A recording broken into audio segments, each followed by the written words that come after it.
Welcome to the Salmon Runs YouTube. Enjoy the video.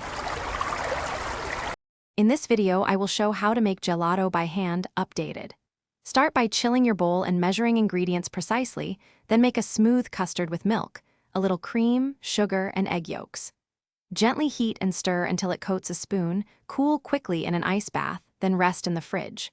When cold, churn slowly by hand to achieve dense, creamy texture and serve slightly soft. For flavor, infuse the milk with vanilla bean, citrus peel, or coffee, then strain before making custard to keep texture silky. When using fruit, cook down to concentrate flavor and reduce excess water that causes iciness.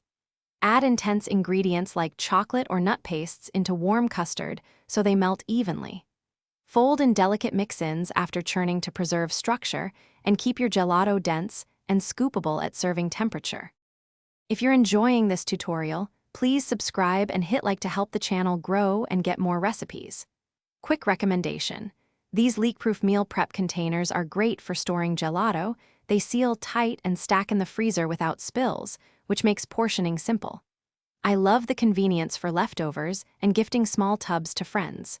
Check the description for the link and other deals. Now let's get back to the video.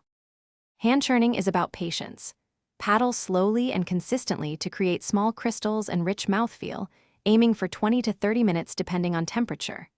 Pause and return the bowl to an ice bath if it warms. This helps control crystallization and keeps the gelato dense.